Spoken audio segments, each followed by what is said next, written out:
Ayon po kay Ginong Aljara, si Ripple ay unti-unti nang nagiging sentro ng global finance. Sinusuportahan po ito ng mga regulators, financial institutions at private banks. Si XRP daw ang puso ng kanilang operasyon. Kaya posibleng makita po natin si Ripple bilang sarili nitong bangko or bank sa hinarap. Kung patuloy po ang ganitong level ng institutional backing, tataas po ang credibility ng XRP at maaari pong dumami ang malaking investments. Kaya yan po ang siyang ating pag-uusapan sa video na ito.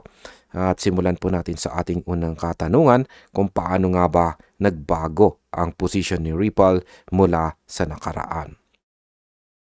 Sabi po rito, in the video, Garlinghouse recounted an early challenge Ripple faced when it was denied participation at Sibos, the annual financial services conference organized by SWIFT. Ayan. Noong una daw ay hindi po pinayagan si Ripple na dumalo sa Sibos, isa pong malaking financial conference. Sa halip ay nag-organize ang Ripple ng kanyang sariling event. At yan po ay ang Ripple Swell na ngayon kilalang hub para sa global financial players. Ang hindi po pagpayag ng SWIFT ay naging dahilan para mas lumakas pa si Ripple at mas mapansin ng industriya. Kaya ang market impact po dito ay ang matibay na visibility at network ng Ripple Swell ay nagpapatibay po sa adoption ng XRP sa institutional at saka corporate sectors. Ang sunod na matinding katanungan natin dito ay ano naman ang bagong yugto para kay Ripple at XRP. Sabi rito ay 9 years later, Garlinghouse emphasized the company's circumstances have changed dramatically. The world looks profoundly different, he said. He highlighted how Ripple has grown from a small disruptive force into a company integrated with major players across the financial ecosystem. Ayan.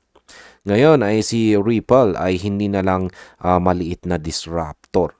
Nakikipagtulungan po siya sa mga dating kakumpetensya po niya sa traditional na finance. At mas malapit na itong maging opisyal na bangko sa pamamagitan po ng National Trust Bank Charter.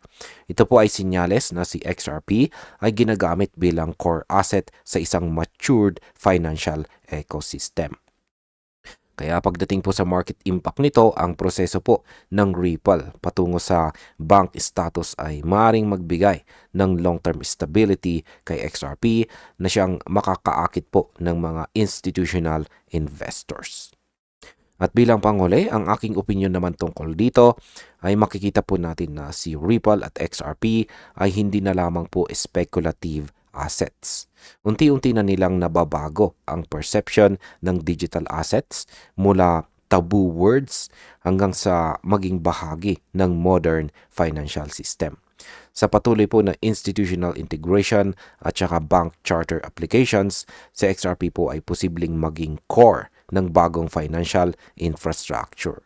Para po sa atin bilang mga traders at investors, ang ganitong developments ay dapat po nating bantayan ng malapitan dahil ito ay posible pong magdala ng malaking opportunity sa hinaharap.